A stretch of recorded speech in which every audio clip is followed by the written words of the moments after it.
Welcome to the Metal Prognosis. My name is Lee, and on today's video, we are talking about drums and mixing acoustic drums. So I'm going to load up some drums that I recorded many moons ago, and I'm going to run through my approach on how I like to set it up to start with to get it to a point where we can start having some fun and really adding some magic to it. So let's start getting things set up, and let's start talking some drums.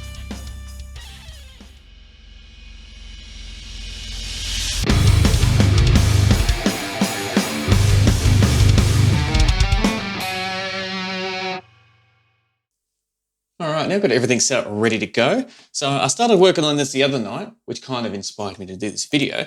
So I've just turned everything off so I can talk you through how I do it and why I kind of put things where I did. Because if I did it all from scratch, this might be like an hour and a half video, or who knows, even longer the way I ramble. So the very first thing I do is after I dump in all the audio tracks and put them in the right order that I want them, because I like having kick, snare, hats, toms, then all my overheads, is, I don't know if this is going to pick it up, might be out of screen, is the first thing I'll do is I'll add a limiter to it. So then I know straight away, no matter what's happening, because I have no idea what peaks there might be or other issues, my speakers and my ears aren't going to be blown. So after I put that in, then I feel safe to actually play it. So let's have a listen to it just as it is. The only thing that is not as straight plug and play is I've got a little bit of, I don't know if it's going to capture it, some volume sets that I did. So this is what it's like as is.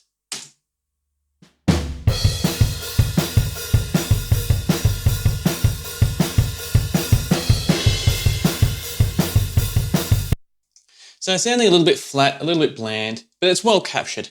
So very easy to take it somewhere. So the first thing that I normally do is, say for example, this kick here, is I'll have a listen to it.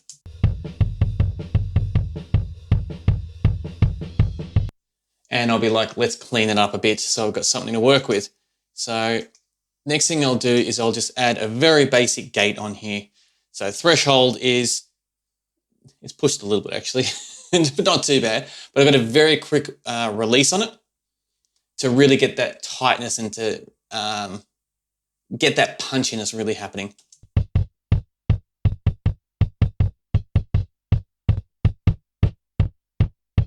So there's a little bit of spill there in snare here and there, but it's not too bad. So after that, what I'd normally do then is, for this mix, I've decided to take out the second kick, but if there was a second kick, I'll blend them together to see if I can find a nice balance between them. That's not the case here because I've decided to take this one out. But the same goes with snare. So the snare, I'll do the same. I'll listen to it. Let's go for this snare because it's a little bit louder.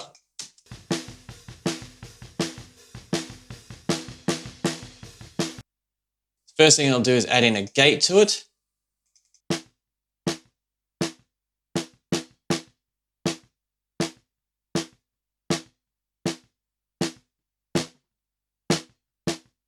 Threshold's nowhere near as much as what the other one was, coming in at -20. Release is not too bad at 56 compared to some of the other ones. Sometimes I hover around about 16 to 20 if I want it to be really super like tight and clean. But with a snare, because you've got the actual springs underneath it, you want to hear that resonance afterwards. But that's still, depending on every project you have and what waves you actually are dealing with, the 56 is still pretty pushing.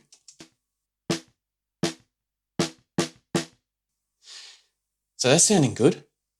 Now for this mix, so what I'll normally do then is I'll grab the two snares to listen to them to compare them. I forgot to put the gate on with that one.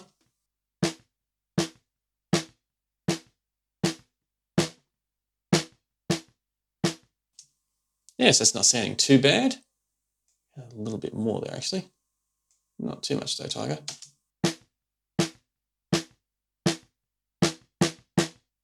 Yes, that's sounding pretty decent. I don't know why I did that because we're about to add EQ, which is going to change everything. So then I'll listen to the snare and the kick to kind of make sure that relationship is looking really nice.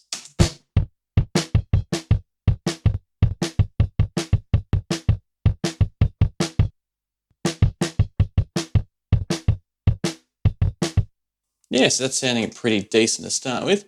And I'd go through that and do that with all of them. So the toms, so these ones, can't remember what I did. So we're going to have to touch base on them to see, because we don't have any gates on them. So I decided to keep them open. So let's attack them now. So this one I use SSL, which I use a lot. And I did gate it. I just gated it within this plugin. Instead of having two separate ones, I just did it all in the one. Save a bit of processing power. And this one obviously did well enough. So let's do a quick off and on with this and solo the toms and see what we have. So without them, there's going to be, as we can actually see visually, there's a lot of spill coming through there. I'll just center this so it's easy for everyone to hear to start with.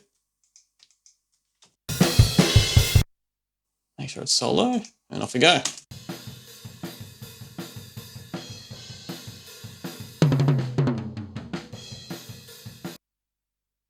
Now we put this on, and normally what I'll do is firstly try to get that gate to clean it up, to get rid of all that. Let's see how this gate does.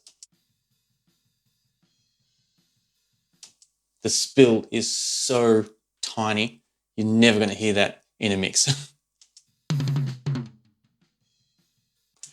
So I EQ'd the crap out of it. And yeah, gating it really, really cleans it up.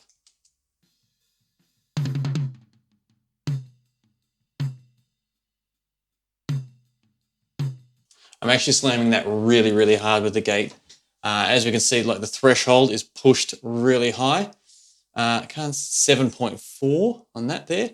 And even the release is super tiny. So we're closing it really, really quickly. But if we just bring up all the toms, I won't go through all of them individually because we want to get to the end of this video. But an example of what the toms are like now with all the gates on, because it looks like I took the same approach with all of them, just using the SSL channel.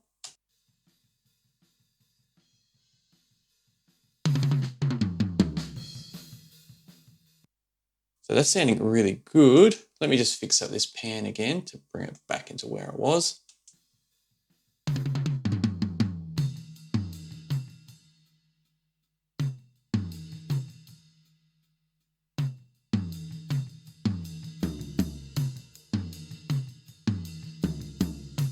So as we can hear, there's lots of ride cymbals spilling through there, but that's no problem at all because it's not going to be overly emphasized too much when the overheads do their thing.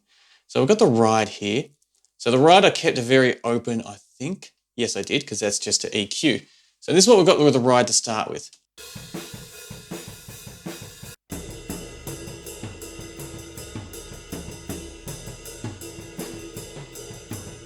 And then what we do is we bring in the EQ, and this is what we're dealing with. So I really brighten it up to get that ride, what's the right word for it? I can't remember. Like, I want to say brightness, but I just use the word bright. The life, bring more life into it.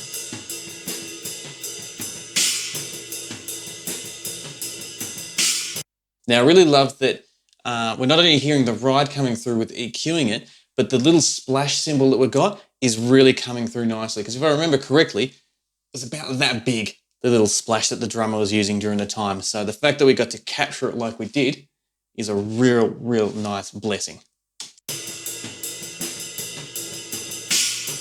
Now just quickly look over here, because this looks pretty busy on what's happening here.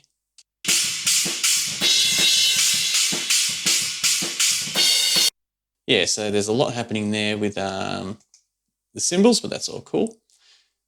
Now we've got overheads, so let's have a quick listen to the overheads.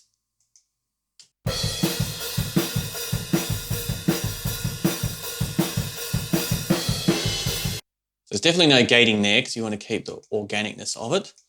And this is the thing that I like to think glues it all together. So we've got the real snappiness, and this is an open breathing part, which brings it all together. So all the resonance from all the different drum hits that we're cutting off to make it nice and tight before, we're going to be bringing them back into here.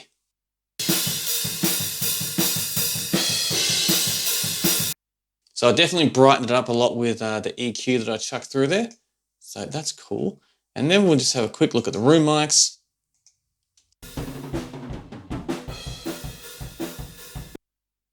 And let's hear the EQ.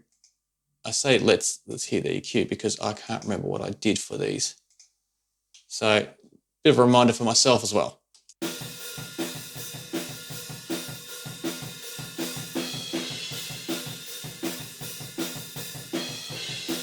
So it definitely helps brings it up alive again. Once again, bringing out the hats because I chose not to use the hats. So we're kind of getting a lot of those frequencies through there. So now let's listen to it all with all the little plugins and that turned on.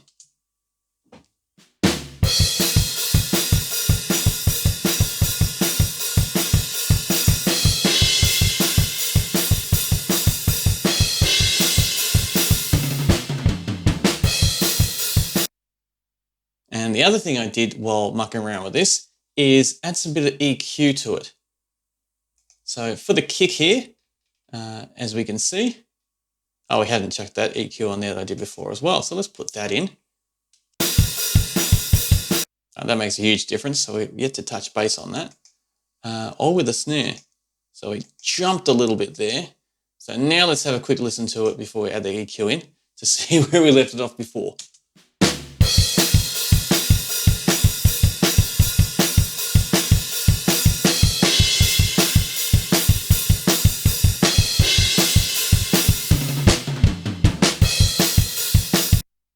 So I probably want to bring the toms up a little bit more because they're getting a little bit too hidden, but that's me getting fussy.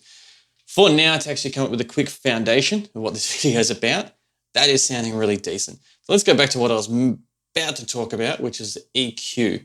So with the kicks, I've got a little bit of EQ here. So let's see what we're running with first with everything happening. Let's come back EQ now.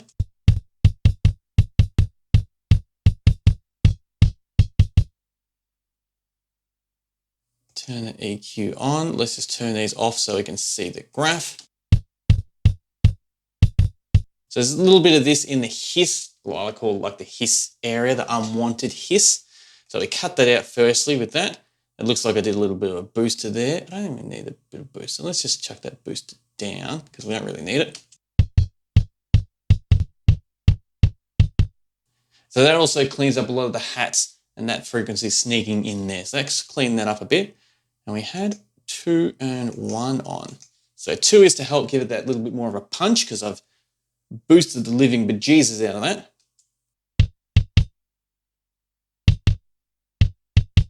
And that gives it a real tick-tick type of frequency there. And add a little bit of low end here as well.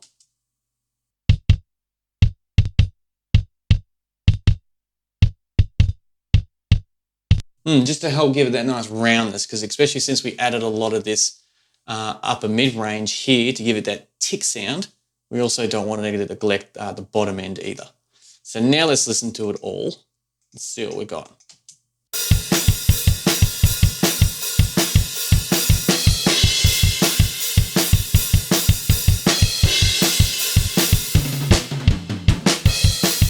So we'll just go into a tom section here by the looks of it.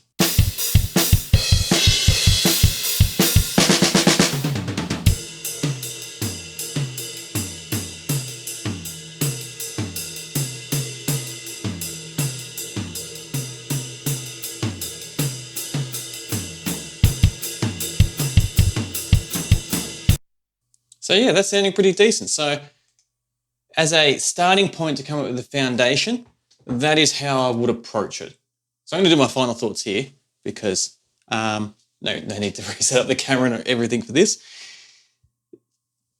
Quick reminder of what I ran through is very firstly, put a limiter on to make sure that you're not going to blow anything because you want to protect your speakers, but also your ears too, because when dealing with raw audio like that, especially because I can't remember how we captured it, so a little bit unknown on how the levels were.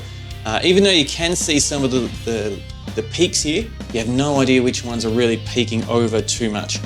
So a limiter really helps protect everything and makes it more pleasant to work with as well.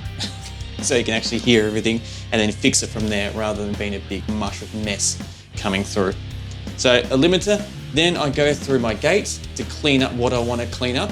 And then once they're clean up and I've got that right little just amount of hits, then we can work on giving them the characteristics that we want to build the overall arc on what our overall sound and effect wants to be.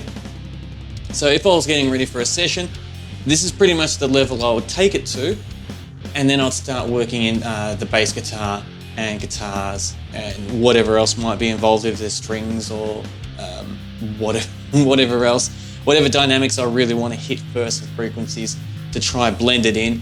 And then I kind of do like little micromanaging. So I'll go, say for example, a little bit of bass, go back, alter the drums a little bit, go back to the guitars, alter them a little bit, and just keep going backwards and forwards.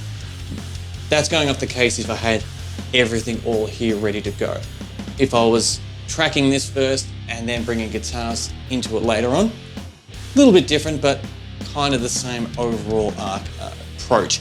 So there is a really quick example of my very first, kind of like a step one on what to do when you're mixing acoustic drums. So I really hope you enjoyed it and got something out of it. I did have to do a little bit of backwards and forwards there, doing this on the fly because I forgot to engage the SSL for the kicks and snares while I was running through it, because I wanted to cover everything as fluently as possible. But it happens, especially when I'm doing this fly and as a one take. These things happen. But everyone seems to enjoy them enough to keep coming along, which I absolutely appreciate.